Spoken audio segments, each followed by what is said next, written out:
အပျော်ဆုံးလူဆိုသည်မှာကိုယ့်ဘဝကိုဖန်တီးသူဖြစ်သည်ယင်းကိုတော့နားလည်နိုင်ပါသည်သို့သော်လည်းအခြားသူတစ်ယောက်ဘဝကိုကိုယ်ကဖန်တီးပေးနိုင်သည်မှာတော့အံ့ဩစရာကောင်းသည်ဘဝမှာဘယ်လိုနေရထိုင်ရမည်ဘဝဇာတ်ကြောင်းကိုပဲပုံရွေးချယ်ရမည်ဟုကိုယ်ကစီမံခန့်ခွဲပေးရသည်မှာအတော်ကလေးမလွယ်သည့်ကိစ္စဖြစ်သည်အောင်မြင်လျင်ကောင်းပါ၏မအောင်မြင်သောကိုယ်တာဝန်ရှိခြင်းမည်ဤတွင်ပုဂ္ဂိုလ်တချို့ကသူတို့ကိုယ်သူတို့ယုံကြည်မှုအပြည့်အဝဖြင့်သူတစ်ပါးကိုမည်သို့မည်ပုံဘဝလမ်းကြောင်းရွေးချယ်ရမည်အမှုအကျင့်တွေပြောင်းလဲလက်ခံရမည်လောကအမြင်ဘဝအမြင်ကိုလည်းမည်သို့မည်ပုံလက်ခံရမည်ဟုပုံစံချပေးကြသည်ဤသို့ဩဇာပေးရသည့်သူတို့တတ္တိမှာနှစ်နယ်တတ္တိမဟုတ်မိမိကိုမိမိယုံကြည်မှုအပြည့်အဝရှိမှသာဤသို့စီမံခန့်ခွဲရခြင်းဖြစ်သည်ဟုကျွန်တော်ထင်မိသည်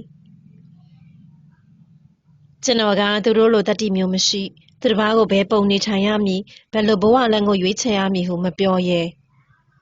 ပထမကိုယ့်အကြောင်းကိုသိဖို့လိုသည်ထို့နောက်သူများအကြောင်းကောင်းကောင်းသိဖို့လိုသည်သို့မှသာသူရွေးချယ်ရမည်ဘဝလမ်းသည်ဤလမ်းဖြစ်သည်ဟုအကြံဉာဏ်ပေးနိုင်မည်ကိုပေးသည့်အကြံသည်လည်းမှန်ကန်အောင်မြင်နိုင်မည်မဟုတ်လားယခုမူကျွန်တော်ကကိုယ့်အကြောင်းကိုပင်ကိုမသိဖျားသခင်မှသာကျွန်တော်အကြောင်းကောင်းကောင်းသိမည်သူတစ်ပါးအကြောင်းကိုမူဝေလာဝေးလုံးမသိ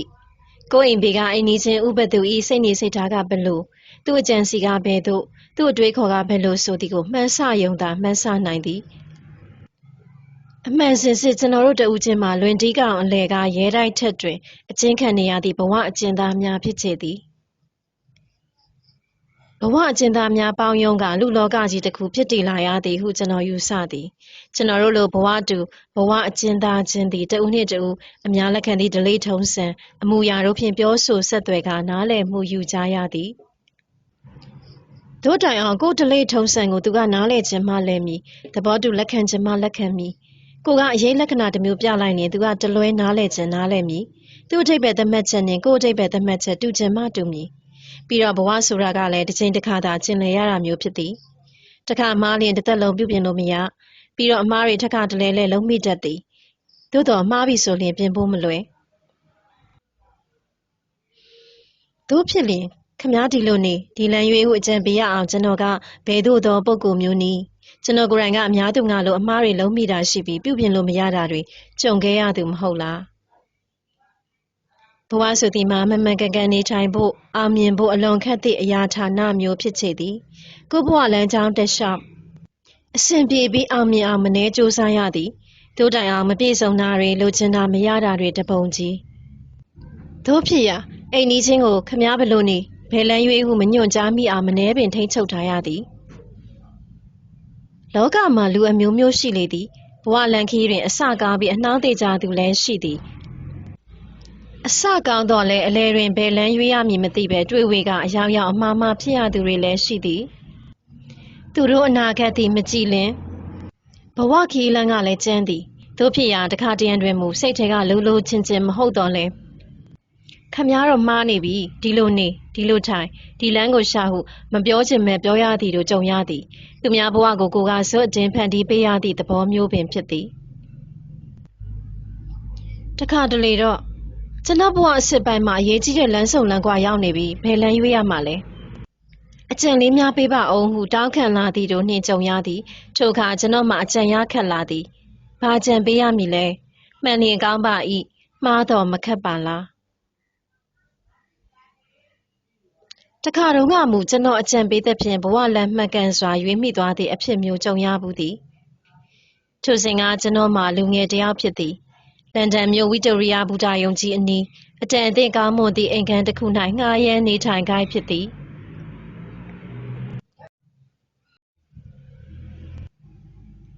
တညနေဆောင်တွင်အလောက်ကပင်ပန်းသဖြင့်အေးလူလူအနားယူတော်မူစိတ်ကူးနေခိုက်လူခေါ်ခေါင်းလောင်းနှိပ်တန်ကြရသည်တကားဖွင့်လိုက်သည့်အခါတကားမှမတွေ့ဘူးသည့်သစိမ်းတစ်ယောက်အပေါက်ဝ၌ရက်နေသည်ကိုတွေ့ရသည်သူကကျွန်တော်နာမည်ကိုမေးသည်သိရလျင်ခဏဝင်ပြစေဟုခွင့်တောင်းသည်လာလေထိုင်ပါဧကန်သို့ဝင်ခွင့်ပြုကထိုင်ရန်ပြောရသည်သူ့အမူအရာမှာအိုးတိုးအန်တန်းဖြစ်နေသည်စီဂရက်တဲသည့်အခါမနှဲပင်မီးညှိယူရသည်ခေါင်းပေါ်ကအုတ်ထုတ်ကြီးကိုချွတ်ပြီးမီးညှိမှလွယ်လွယ်ကူကူမီးညှိလို့ရသည် သူ့အုတ်ထုတ်ကြီးကိုကလထိုင်တစ်ခုပေါ်တင်ထားနိုင်ပါတယ်ဟုပြောမိသည်ထိုအခါတွင်မှအုတ်ထုတ်ကိုချွတ်ခါကလထိုင်ပေါ်သို့တင်သည်ထိုစဉ်မှပင်သူ့လက်ထဲကထီးမှလွတ်ကြရသေးသည်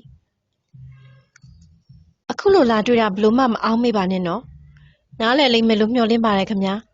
ကျွန်တော်နာမည်ကစတီဖန်ပါဆရာဝန်တယောက်ပါပဲခင်ဗျားလည်းဆရာဝန်လို့ထင်ပါတယ်ဟုတ်ပါတယ်နော်သူကစတင်စကားဆိုသည်ဟုတ်ပါတယ်ဆရာဝန်ပါပဲဒါမဲ့ကျွန်တော်ကဆေးမကူတော့ဘူးသိပါတယ်ခင်ဗျာမကြခင်ကပဲခင်ဗျားရေးတဲ့စာအုပ်တုံးမှာစပိန်ပြည်ကျောင်းပါလာတာတွေ့ရပါတယ်အဲ့ဒါကြောင့်စပိန်ပြည်ကျောင်းမေးချင်လို့ရောက်လာတာပါအဲ့ဒီစာအုပ်ကတိတ်ကောင်းလှတာမဟုတ်ပါဘူးဒါမဲ့စာရေးသူကစပိန်ပြည်ကျောင်းကောင်းကောင်းသိတာတော့သိကြတယ်ခင်ဗျပြီးတော့စပိန်ပြည်ကျောင်းသိတဲ့တခြားဘယ်အသည့်တယောက်မှကျွန်တော်မှမရှိပါဘူးစပိန်ပြည်ကျောင်းနည်းနည်းပပမေးမြန်းချင်လို့ပါမေးနိုင်ပါတယ်ခင်ဗျစတီဖင်သည်ခဏနှုတ်ဆက်သွားသည်ပြောဆိုမေးမြန်းရန်အချိန်ယူနေခြင်းဖြစ်ဟန်တူသည်ထို့နောက်ကလထိုင်မော်ရင်တင်ထားသည့်သူ့အုတ်ထုတ်ကြီးကိုယူကာရင်ခွင်ထဲထည့်ပြီးလက်တစ်ဖက်ကမှန်မှန်ပုတ်နေသည်ထိုအခါတွင်မှစကားဆရန်အချိန်ရလာဟန်တူသည်ခမည်းနဲ့လုံးဝမသိတဲ့သစိမ်းတယောက်ကအခုလိုလာပြီးမေးလားမြန်းလားလို့တော့နည်းနည်းထူးဆန်းနေတယ်မထင်ပါဘူးနော်ထို့သူပြောကတောင်းပန်သည့်လက္ခဏာဖြင့်မပွင့်တပွင့်ရည်လိုက်သည်အခုပြောမှကျွန်တော်ဘဝစကြောင်တော့မဟုတ်ပါဘူးခမည်းစိတ်ချပါကျွန်တော်နဲ့စကားပြောကြသည့်လူတိုင်းကပင်ဤသို့နေတန်းပြောတတ်သည်ပြီးတော့သူတို့အကြောင်းကိုပင်ပြောပြတတ်ကြသည်ကျွန်တော်ခွင့်လွှတ်နိုင်ပါသည်တကယ်တော့လူတွေအကြောင်းကိုကျွန်တော်နားထောင်ချင်ပါသည်လူတွေကိုကျွန်တော်စိတ်ဝင်စားပါသည်ကျွန်တော်ဟာအသက်ကြီးတဲ့အတော်နှစ်ယောက်လက်ထဲမှာကြီးပြင်းခဲ့ရသူဖြစ်ပါတယ်ဘယ်ဦးမှလည်းမရောက်ဘူးတခြားဘာအလုံးမှလည်းမလုပ်ဘူးလက်ထပ်တာ6နှစ်ရှိပါပြီသားသမီးတယောက်မှမထွန်ကားဘူးအလုပ်ကတော့ကမ်ဘာဝဲလူအိုယုံမှာတာဝန်ကျတဲ့ဆရာဝန်ပါအခုတော့ဒီအလုပ်ကိုကြကြဆက်ပြီးမလုပ်နိုင်တော့ဘူးအဲ့ဒီမှာမနေနိုင်တော့ဘူးသူပြောသည့်စကားလုံးတို့မှာတူတူတောင်းတောင်းပင်ဖြစ်သည်လုံရင်းကိုပြပြတသားပြောသည်စကားလုံးတို့တွင်အာမန်အပြည့်ပါသည်လက်ရှိဘဝကိုအတော်ကလေးစိတ်ကုန်ခန်းနေဟန်တူသည်စစောကတော့သူ့ကိုဖြတ်ခနဲကြည့်မိသည်ယခုမှသူ့ကိုစိတ်ဝင်စားလာသဖြင့်စူးစိုက်ကြည့်မိသည်အသက်မှ30ခန်းရှိပြီးပူပူအိုင်အိုင်ခတ်တောင့်တောင့်ဖြစ်ခါမျက်နှာနီနီဝိုင်းဝိုင်းဖြစ်သည်မျက်ပေါက်ကျင်းတော့လဲမျက်လုံးတစ်စုံမှတငယ်အိမ်နက်နက်ဖြစ်ပြီးအယောင်လက်နေသည်သူ့ခေါင်းမှာကြည်စံပုံဖြစ်ပြီးစပင်မှမဲနက်နေသည်အင်းကြီးပေါင်းမိဝစ်စုံမှအပြာဖြစ်သည်အတော်လေးဟောင်းနှွမ်းနေပြီပေါင်းမိမှာဒူးစစ်တွင်ဖောင်းပွနေသည်အိမ်နှစ်ဖက်မှလည်းဖောင်းပွကဖူတီဖက်တီဖြစ်နေသည်လူအိုယုံမှာတာဝန်ကျတဲ့ဆရာဝန်လို့ဆိုခမည်းသိမှာပါတနေ့လာလဲဒါပဲနောက်တနေ့ကျတော့လဲဒါပဲကြာတော့ညင်းငွေလာတယ်ကိုရှိရေးအတွက်လည်းကြည့်ရအောင်မယ်ဒီလိုကြီးတစ်သက်လုံးနေသွားလို့မဖြစ်ဘူးကျွန်တော်ကြမလုပ်နိုင်ဘူးခမည်းသဘောဘလို့လဲဆရာဝန်ဆိုတော့ကြာရစီယုံမှာလောက်ရမှာပဲအသက်မွေးဝမ်းကြောင်းမဲ့ဟာဟုတ်ပါတယ်လာခကလည်းကောင်းတယ်ဆိုတာကျွန်တော်နားလဲပါတယ်နေပေါင်းအခုခမည်းလာတဲ့ကိစ္စပါလေဒီလိုပါစပိန်မှာအင်္ဂလိပ်ဆရာဝန်တရားအဖို့ဆေးကုစားလို့ရနိုင်ပါမလားအဲ့ဒါသိချင်လို့ပါစပိန်ဟုတ်လားဘာဖြစ်လို့စပိန်ကိုသွားရမှာလဲဘာရင်လို့တော့မဟုတ်ပါဘူးဒါပေမဲ့စပိန်ကြောင်းကြားနေရတာတွေစာရဲဖတ်နေရတာတွေကြောင့်ကျွန်တော်စိတ်ကစပိန်ပြည်ကိုဆွဲလန်းတယ်လို့ဖြစ်နေတယ်ကာမင်ဝတ္ထုတွေကလို့တော့မဟုတ်ဘူးနော်အဲ့လိုတော့မျှော်လင့်မထားနဲ့ဒါပေမဲ့ခင်ဗျာစပိန်မှာနေကြီးကအမြဲလိုဝင်းပနေတယ်ဝိုင်ရက်ကောင်းကောင်းလည်းရနိုင်တယ်ရှုခင်းတွေကအယောင်အသွေးစုံတယ်ရှုရှားရတဲ့လေကိုကလက်ဆက်တယ်ဒီတော့ကျွန်တော်ရတဲ့သတင်းကိုပဲပြောရအောင်မယ်ဒီနေ့မှကြုံကြိုက်လို့သတင်းစကားတစ်ခုကြားရတယ်စပိန်ပြည်ကစီဗီမြို့မှာအင်္ဂလိပ်ဆရာဝန်တယောက်မှမရှိဘူးတဲ့အဲ့ဒီရက်မှာကျွန်တော်ဆေးကုစားလို့ရနိုင်ပါမလားအဲ့ဒါခမားသဘောဘယ်လိုလဲဆိုတာသိချင်လို့ပါပဲဟိုမှာမရေရဘူးဒီမှာနေရတာရေးရတယ်လာခကောင်းတယ်လာခကောင်းတဲ့အခုလောက်ကိုစွန့်ရတာမိုက်မဲရများကြနေမလားလို့ပါခမားမိမရဲ့သဘောဟာသူကလည်းစပိန်ဆိုရင်သွားချင်နေတယ်စွန့်စားမှနော်တိတ်ရေးရတာမဟုတ်ဘူးကျွန်တော်နားလဲပါတယ်ဒါပေမဲ့ခမားကသာ CV ကိုသွားဆိုရင်ကျွန်တော်သွားမှာပဲဒါမှမဟုတ်ပဲအခုလုံးမှာပဲအင်ဒရီမပြတ်နေဆိုရင်လည်းဘယ်မှမသွားတော့ထို့သို့ပြောကစတီဖန်သည်ကျွန်တော်ဘေးမြေဆုံးဖြတ်ကိုစိတ်အားထက်သန်စွာစောင့်နေသည်တငယ်နဲ့မျက်လုံးများဖြင့်ကျွန်တော်ကိုစိုက်ကြည့်နေသည်ကျွန်တော်ပြောသည့်အတိုင်းလက်ခံမိမှာသေးချာသည်ဟုကျွန်တော်သိနေသည်ခဏကြာများကျွန်တော်စဉ်းစားနေသည်ပြီးမှ မားရဲ့အနာဂတ်ရှေ့ရခမားနဲ့ပဲဆိုင်နေခမားဘဝအတွက်ခမားဘာသာဆုံးဖြတ်ဖို့ပဲဒါမဲ့တခုတော့ကျွန်တော်ပြောနိုင်တယ်ခမားအနေနဲ့ပတ်စံမလို့ခြင်းဘူးရသမျှနဲ့ပဲရောက်ရဲမယ်ထမင်းနဲ့မှန်စားရရင်တော်ပြီလို့သဘောထားနိုင်မယ်ဆိုရင်တော့ခမားသွားခြင်းနဲ့စီပြီးကိုသွားပြီးတော့အဲ့ဒီမှာခမားဘဝဟာအသက်တဖန်ပြန်လဲမွေးဖွားလာမယ်လူဘဝဆိုတာအဓိပ္ပာယ်ရှိလာမယ်ထို့နောက်စတီဖင်ပြန်သွားသည်သူ့ကြောင့်ကို2 ရက် 3 ရက်လောက်ထိစဉ်းစားမိကြည့်မိသေးသည်ဒီနောက်ပိုင်းတွင်စတီဖင်ကိုကျွန်တော်မေ့သွားပြီလုံးဝပင်သတိမရတော့သူလာသွားပြီးမေးမြန်းသွားသည့်ကိစ္စတို့သည်လည်းကျွန်တော်ခေါင်းထဲမှာမကြံရစ်တော့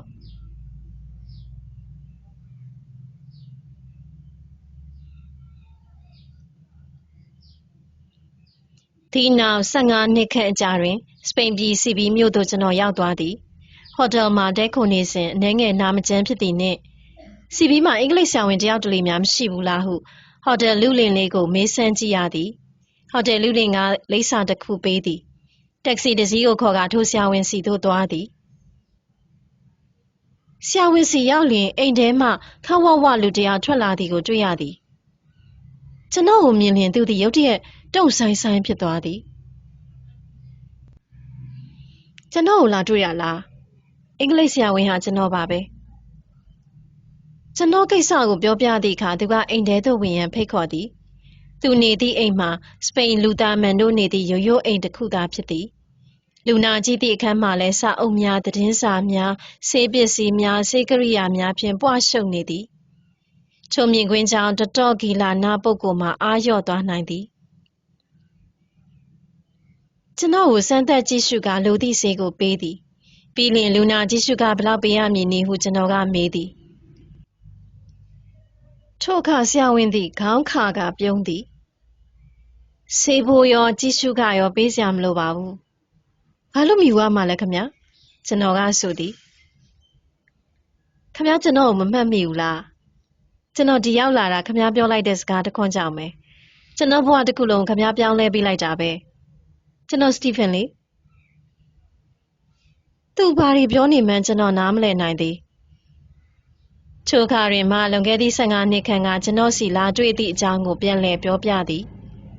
ကျွန်တော်တို့ပြောဆိုဆွေးနွေးကြသည့်စကားလုံးများကိုပြန်လည်အစဖော်သည်ဒီတော့မှထိုအကြောင်းကိုပြန်လည်အမှတ်ရလာသည်ခမနဲ့တွေ့နိုင်ပါအောင်မလားဆိုတာတွေးပြီးမျှော်လင့်နေတာခမကိုကျေးဇူးတင်စကားပြောဖို့အခွင့်အလမ်းကိုစောင့်နေတာဒီလိုဆိုတော့ခမရဲ့ဘဝလန်ခီရအောင်မြင်နေပေါ့ထို့သောမေရင်သူ့ကိုအကဲခတ်ကြည့်မိသည်အရင်ကားထက်ဝနေသည်ခေါင်းမှလည်းပြောင်လာသည်မျက်လုံးတို့ကမူခက်ပျော်ပျော်အယောင်တောက်နေသည်ပြပြဖြိုဖြိုမျက်နှာနီးနီးတွင်ပျော်ပျော်နေသေးကဲအမူအရာတို့ကိုထင်ထင်ရှားရှားတွေ့ရသည်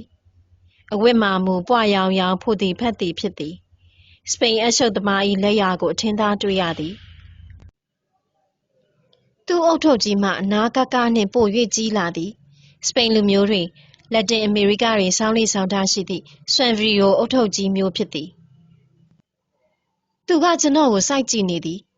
ဝိုင်ပလင်းတစ်ခုမြင်လိုက်လျင်မြင်မြင်ချင်းဝိုင်ရက်ကောင်းမှန်းသည့်အကြည့်မျိုးဖြင့်ကြည့်နေခြင်းဖြစ်သည်သူ့အမူအရာမှာတောက်တောက်ဆာဆာစရိုက်မျိုးဖြစ်သည်သို့သောကျင်နာတတ်သည့်နှလုံးသားပိုင်ရှင်စရိုက်ပေါ်လွင်နေသည်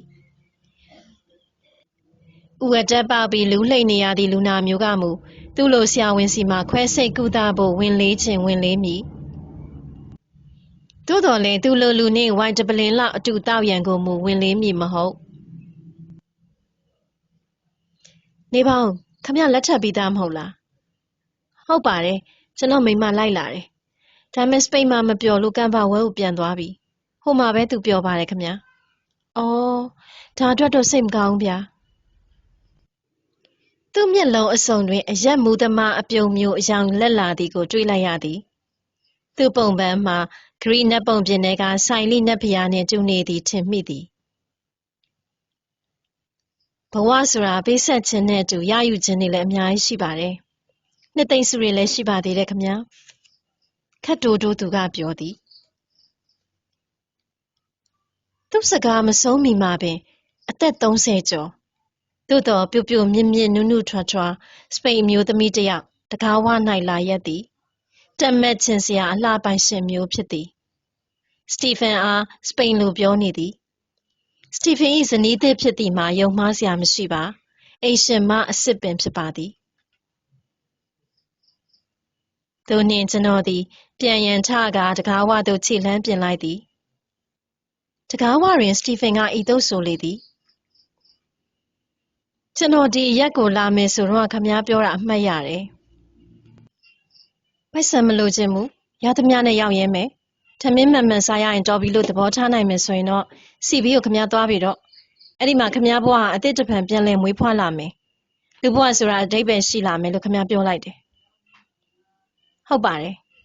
ခမည်းပြောတာမှန်တယ်လို့ကျွန်တော်ပြောချင်တယ်ကျွန်တော်မှငွေကြေးအနေနဲ့ပြောရင်မချမ်းသာပါဘူးရှေ့လျှောက်လဲချမ်းသာမှာမဟုတ်ပါဘူးဒါမဲ့ဖျားသခင်ဂုဏ်ကျေးဇူးကြောင့်ကျွန်တော်ပျော်ပျော်နေရတယ်အခုကျွန်တော်နေရတဲ့ဘဝကိုဘယင်တစ်ပါးရဲ့ဘဝနဲ့တော့မလဲနိုင်ပါဘူးခမည်း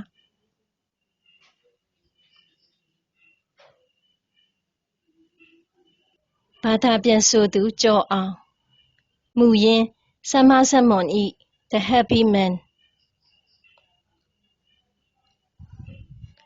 ဖတ်ရှုတင်ဆက်သူစိတ်မများစဉ်လူကြီးမင်းတို့၏ချိန်ပေးနာဆင်မှုအတွက် Access Reader မှာကျေးဇူးတင်ရှိပါတယ်ရှင်